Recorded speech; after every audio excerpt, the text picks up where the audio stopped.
In 2020, I bought a piece of land in the Catskills Mountains in New York. The dream was to build a luxury mountain cabin, partly to use for me and my family, but partly to rent out and make some money. But then the Canadian trucker protest happened and the price of lumber, the primary building material, went through the roof. When the price of wood did eventually come down, the Fed started increasing interest rates, and I had a race against time to close on my construction loan. Building took place over 13 months and had its ups and downs, but now, as of spring 2024, the cabin is finished and I've been renting it out for 2 months already. In this video, I'm going to show you my first and second month's revenue and expenses from Airbnb, and we will tell you whether we made a profit or not.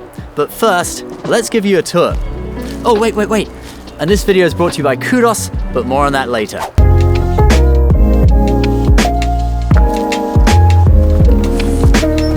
Hey guys, come on in. So this is our finished and fully furnished Catskills mountain cabin here in upstate New York. And we got these terrific high ceilings. I think that's about 19 feet or something. They came out really well, better than I'd expected. When you first come into the home, the first thing you actually see is this foosball table, which is, this is a lot of fun. And I was able to get this on a sale. I think it was a $600 table reduced down to $400. So that's a little tip for people if you're doing a rental or short-term rental. Any sale, like President's Day, 4th of July, any of those sales, you can get some terrific bargains. This was off Facebook Marketplace, and it's actually, it's in pretty good condition. I'll probably get a new one in the future, but I was running out of money for furniture, so I picked this up for about $400 as well. So this is one of my favorite areas of the home. I absolutely love how this marble came out, okay? It's like is it marble or granite? I don't know. It's like the reverse of marble. You know, marble is normally white with black veins in it. This is black with white. And I got these stools, these leather stools for the breakfast bar, which work really well as well. This range hood over here, this is the one thing my wife asked for. And this is like some super range hood from China, okay? And it's an absolute beast. You turn it on and it is like industrial level, okay? Over here we have the coffee bar. So we got the Nespresso machine, and we've even got the milk frother. So if you bring your own milk, you can have a cappuccino or a latte or something like that. Right over here we got the wood burning stove. This cost about $8,000 to install, both for the stove itself and for the installation. It's one of those ultra high performance EPA ones, so it actually gets the EPA deduction for high performance efficient wood burning stoves. Then we got our 55-inch TV, which actually kind of looks small now. It looks more like a 40-inch because it's just on such a big wall, but yeah, that is a 55-inch TV. We got a bear skin down here, or I think it's supposed to be a buffalo skin. This is actually a fake one, okay? It's a faux buffalo skin. And the reason for that is just because I did actually have a real elk skin in here at the beginning, but it shed so much hair. Hair was just getting everywhere, and I was afraid that I was gonna get bad reviews because of it. So I went online and I found the most realistic fake animal skin that I could find. And yeah, it works pretty well. I think it looks more like a bear than a buffalo, but yeah, whatever. I'll say it's a bear skin. All right, let me show you the bathroom. So the bathroom is one of the rooms that came out really well, one of my favorite rooms, and I just love how this mirror came out. So this mirror, it lights your face, but it also sort of backlights, has this sort of skirt of light around the wall, which I feel is really, really cool. And it's actually heated as well. So when you're having a shower, you can press that heated thing and it won't steam up at all. These tiles over here, these are from Home Depot. I also got these in a sale as well. So, you know, you can, if you wait to buy building materials, you can buy them in a sale. Let's now look at the master bedroom. So this is our master bedroom. We have a king bed in here, which is really cool. So this is a little bit of a mess up with the design. Basically, when you're lying in your bed, you have this view of these 3 doors. I don't know whether you can really see that on the camera, but basically it's these 3 doors right in front of you. And in the morning you wake up and you see, oh, there's 3 doors. It's kind of like that meme where you have the doors and you have to choose one. All right, I'll just show you the second bedroom as well. So this came out really nice. This is a queen bed. When we were building this room, I was worried that it was going to be too small, but once it was actually built with all the sheetrock, it wasn't as small as it looked. I just want to show you a feature as well. And we've got this in the main bedroom, but these bedside tables, every bed space in the whole property has a wireless charging pad for your device. It also has USB, so if you have an older phone that doesn't have wireless charging, you can bring your cable. And these lamps, you just touch them to turn them on, and they have 3 different brightness settings. Look at that, isn't that cool? 1, 2, 3, and off. This is a thermostat that I can control from my phone, which is very, very useful. And that's basically the inside of the house. Let's show you the patio area and the hot tub. All right guys, so this is the outside area. This is our 46-foot long patio that runs the whole length of the house. So follow me, let's check this out. Now this is one of my favorite features, and a lot of the guests have been using this. It is a gas fire pit. You can roast marshmallows here. It's really cool to sit here and you get a really nice view of the forest. You can't really see any other houses from here, or at least not that clearly. It's a lot of evergreen trees, and it's really nice just to sit here and chill. I often sit here with a coffee and just chill out. You can come right out of the master bedroom in the morning and take this little path, these stepping stones, over to our hot tub. And there we go. So this is the Sundance Edison 680, and this is a $10,000 hot tub. So we get a tax deduction for this as well, depreciation. And it's actually a little bit of a miracle how we got this, because when the woman quoted us the price, she quoted 8,900 and something. She actually got the 8 and the 9 mixed up. It should have been 9,800. You know, we basically saved almost $1,000 because she honored the price. Check it out. And this hot tub looks really cool at night, all lit up with all the string lights that we've put here. All right, let's now show you how much money we actually made in February and March. Let's go. But first, we are all about getting value out of financial products on this channel, especially credit cards. And navigating the world of credit card rewards can at times be a nightmare. Wouldn't it be great if someone could tell you which card to use for what purchase and when? Then let me introduce to you Kudos. And you want to listen to this closely because they're giving the first 100 people who download Kudos using my link $20 in rewards for free. Kudos is a free smart wallet that helps you get the most out of your credit cards whenever you shop online. At checkout, Kudos automatically appears, recommends the best card to get you the most rewards, and then on top of that, doubles your earnings on over 15,000 websites. That means if you usually earn, say, 3% on online shopping on a card such as the Amex Blue Cash every day, on sites like Walmart and StubHub, you'll now get a total of 6% in rewards with Kudos. My favorite Kudos feature is autofill. With just one click, Kudos will automatically fill in your card info, making checkout a breeze. And they store your data using the same encryption as NASA. What may also surprise you is that Kudos is completely free. They simply earn a small commission when you shop at one of their partnered sites, and they share some of that commission with you in the form of extra rewards. So what are you waiting for? Kudos works with all major desktop browsers and your iPhone, and Card Rates calls them the #1 app to multiply your credit card rewards. Just click the link below and use code SHIFU to get Kudos for free today. And the first 100 people who download Kudos will receive 2,000 points after your first eligible purchase. That's the equivalent of getting $20 in cash back.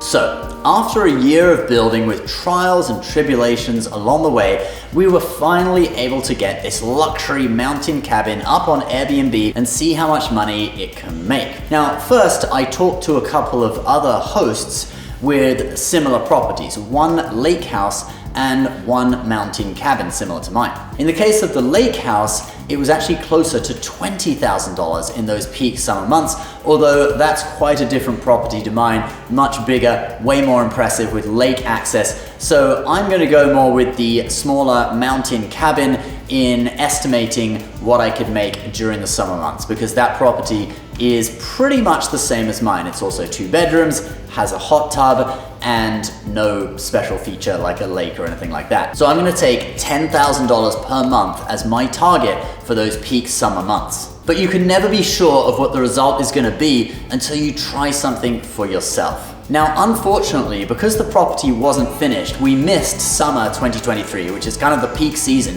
due to the school holidays. Then there were further delays and we missed launching in the fall season, which is kind of the secondary peak in New York State because people come up here to see the amazing autumn colors, leaves on the trees all golden. And so in the end, we finished the house at the end of December 2023 and we got it all ready throughout January and we ended up launching in mid-winter, which was not ideal. So at the end of January, I set up my pricing. We were charging about $160 a night for weeknights and $230 for weekends, which is way below the ideal pricing for my $10,000 a month target. I took some photos and I listed the property and I just waited. It took about 3 days, but eventually I got my first booking.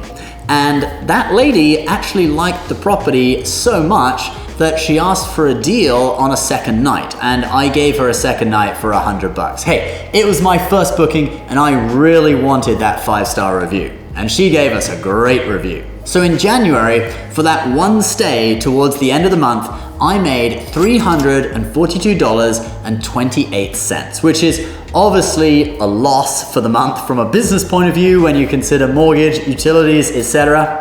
But it was a start. We've now finished February and we are almost at the end of March, and I have someone checking in today staying until early April, so in fact there can't be any more bookings in March anyway, so I basically have 2 full months worth of bookings to show you, and I will show you a full breakdown of the revenue and all the expenses and tell you whether we made a profit or not. Now first I want to explain a couple of things. One is that we did not have the hot tub installed. This meant our prices had to be set a little lower. And 2, I did all my own cleaning for the first couple of months. I figured it would be good to get the experience and know exactly what gets dirty so I can keep track of what the cleaners are doing in the future when I actually employ cleaners. Since I did the cleaning myself the first couple of months, I will be factoring in the cleaning fees into the profit for February and March. All right, so let's now look at how much revenue we actually made in February.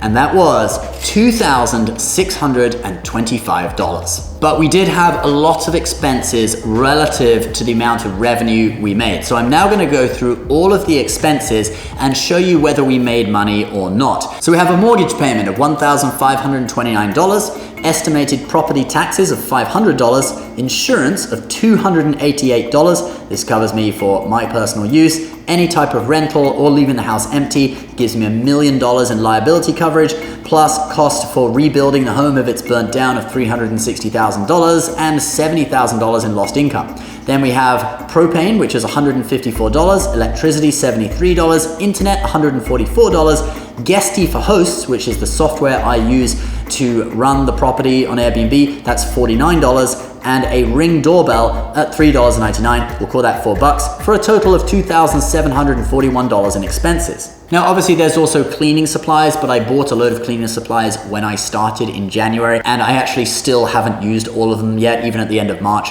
so I won't factor those in for now. So you can see on the surface, we made a modest loss of $116. However, within that mortgage payment, there is $390 in principal that is being paid off by the loan. And that is being paid from the revenue, basically being paid by the guests. They are paying off my mortgage. So it's not cash flow, but it is $390 in February that was basically banked in the property. That is still profit in my opinion. After all, I'm still having to pay taxes on it. So if we deduct our loss of $116 from that amount of equity that was paid off in the property, $390, we get a profit of $274 for February. But there's more. Let's now look at depreciation and deductions, and take this section with a pinch of salt because it's going to have to be looked over by an accountant, but you'll get the idea. Rental properties can be depreciated over 27.5 years, which works out at a depreciation rate of 3.636% per year on the build price, not including the price of the land. However, in your first year, even if you put the property in service in January, they use the lower rate of 3.485%. So if we take 3.485% of $360,000, that is $12,546, which is the amount of depreciation I can claim on the house in my first year. i.e., that is the amount of money that I do not need to pay tax on. But there is more, because remember, we also bought a $10,000 hot tub, and that can be depreciated over 5 years, so 20% in the first year. That adds $2,000 to my depreciation tax deduction, so that takes us up to a total of $14,546. If we divide that by 12, because there's 12 months, that takes us to $1,212 that I do not need to pay taxes on from the depreciation deduction per month. And I'm guessing my highest tax rate will be either 22 or 24%, depending on how we do in business this year. So at 24%, for example, I will pay $290 less in federal taxes every month. So we have $274 in equity plus $290 less in taxes paid, which is a total of $564. It's not cash flow, but it is technically profit. But you'll be pleased to know that in March, we made a lot more. We made $4,085. Our costs were very similar, around that 2,700 and what was it, 41? Let's just say 2,800, because we did buy a few other bits and pieces as well. So 2,800 for easy math. So that gives us $1,285 in profit. Now, that was from 7 stays in March, but 1 stay actually overlapped into April, so the property had to be cleaned 6 times in March. Now, the cleaning fee is $90. Like I said, I've been doing it myself, but let's just factor that in as an expense because we will be outsourcing it soon. So 90 times 6 is $540. We'll subtract that from our revenue, and that leaves us with $745 in actual cash flow. But then in addition, we have $390 added in equity and a $290 tax saving for depreciation. So if we add those in, that's actually $1,425 in actual passive profit. Plus, if you want to add back in the $540 for all the cleaning I did, that brings me to a total of $1,965 in profit. Now, you guys can decide what you want to count as profit. I'm just giving you all of the different income streams for fun. Maybe you don't want to count the equity being paid off in the property or the depreciation. You only want to look at actual cash flow. Totally up to you. I'm obviously also getting a deduction on my mortgage interest too, and the mortgage interest is about $1,100 a month or so. So you could even add that in too, but mortgage interest is a business expense since I wouldn't be paying that if I didn't have this house. But it's just fun to add up all this stuff and see how much you're making. And guys, it's not even anywhere near peak travel season yet. So I think once we get to the end of April, maybe May, and certainly June, we are going to be able to jack up the prices to around $400 to $500 a night. And I'm really excited to see how much we can make at those levels. I'm really hoping to hit that target of $10,000 per month, which would leave us with $7,000 in cash flow after our expenses. And guys, if you are interested to stay here, especially now when the prices are a bit lower, I'll put the link to the listing in the description below or somewhere in a pinned comment or somewhere down below. Also, you can follow us on Instagram at Minnewaska Cabin. That's the video for today. A very big thank you to the sponsor, Kudos. And if you want to double your credit card rewards, do sign up with the link below. And actually the first 100 people to sign up through my link get an extra $20 in bonus cashback after making their first eligible purchase. Basically free money. Do check it out. Please subscribe to the channel if you're new. We'll see you next time. Bye-bye.